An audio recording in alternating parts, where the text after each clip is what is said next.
बिस्मिल्लाहिर्रहमानिर्रहीम। मैं डॉक्टर नसीम राई फ्राम छत्ता बोर्ड। अच्छा दोस्तों, एक लफ्ज़ है शाक यानी सदमा। जो किसी भी बंदे नूं कोई सदमा लगता है ना, उन्होंने कोई ना कोई बीमारी लग जाती है। कई लोगों नूं सदमे नाल ज़हनी तवाज़न बरकरार नहीं रहिंदा, ज़हनी तवाज़न बिगड़ जाता है। कई लोगों नूं सदमे नाल फालज हो जाता है। कई लोगों नूं सदमे नाल बदहज़मी हो जाती है, हाज़मा खराब हो जाता है। यानी कि सदमे दे नाल कोई भी बीमारी किसी भी वक्त हो सकती है। बंदे का कोई हिस्सा मफलूज हो सकता है, मैदा खराब हो जाता है, ज़हनी टेंशन हो सकती है। कोई अचानक बुरी खबर सुनी, कोई अजीज़ो कार फौत हो गया, कोई हादसा हो गया।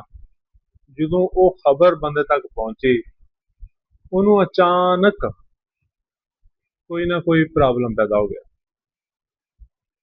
फिर इवें होंदा है कि ये जेडे प्रॉब्लम हो जाते हैं ना, ये अरसा दराज तक ठीक नहीं होंगे। कोई अजीज तरीन बच्चा बच्ची या वालदैन फौत हो जान, बंदे नूं सदमा लग जाता है।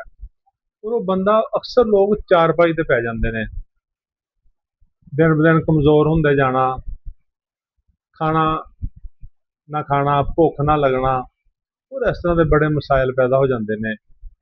तो दोस्तों, साडी अज की जिहड़ी रैमडी है ना, सदमे दे नाल अचानक बुरी खबर दे नाल शाक पहुंचण दे नाल होने वाली बीमारी नूं ना सिर्फ ठीक कर दिंदी आ, बल्कि उस मरीज नूं बकायदा तौर पर एक नवी जिंदगी का आगाज करने का मौका दिंदी आ।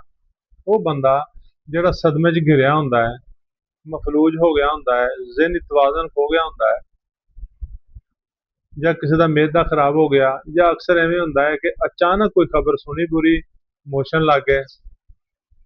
अचानक कोई बुरी खबर सुनी, हाई ब्लड प्रैशर हो गया, पेट च दर्द होने लग पिया।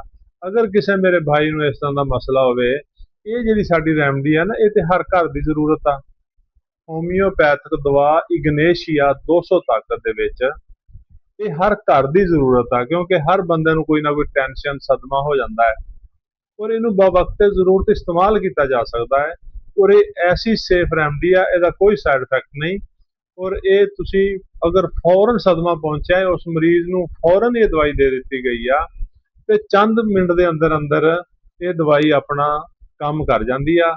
और वो मरीज जिहड़ा मजीद बीमारी तो मजीद टेंशन तो बच जाता है। अग्नेशिया 200 ताकत लैनी आ, 5 कतरे बवक्त जरूरत 2 घुट पानी च पा के दे देने आ। और अगर ये बीमारी बन गई आ, कई दिनों तो कई महीनों तो यह मसला है, अग्नेशिया 200 ताकत 5 कतरे रोजाना उस मरीज को पिलाना शुरू करो, कुछ अरसे तो बाद ਉਹਦੇ दिल दिमाग चों वो चीज़ निकल जाएगी, ਉਹਦੀ ਜਿਹੜਾ सदमा है वो खत्म हो जाएगा, और वो बंदा ठीक हो जाएगा, और अपने मामूलात जिंदगी नूं दोबारा तो जारी कर लेगा, दोबारा अपनी रूटीन पे आ जाएगा। तो दोस्तों, इग्नेशिया 200 ताकत दे विच 5 कतरे रोजाना, या फिर अचानक पहुंचने वाले सदमे के वास्ते 2 कतरे उसकी जुबान से पाओ। इंशाअल्लाह फौरन ਉਹਦੇ ਜਿਹੜੇ ਕੰਪਲੀਕੇਸ਼ਨ ने वो ठीक हो जाएगियां, और उस बंदे ਨੂੰ दवाई की जरूरत नहीं रहेगी। साडी वीडियो ਨੂੰ लाइक ਤੇ शेयर करो, ताकि वीडियो होर लोगों तक पहुंचे और उन्हां दा फायदा होवे। साडे अकाउंट ਨੂੰ फॉलो कर लो, ताकि तुहाडा ते साडा राबता रहे। शुक्रिया, अल्लाह हाफिज।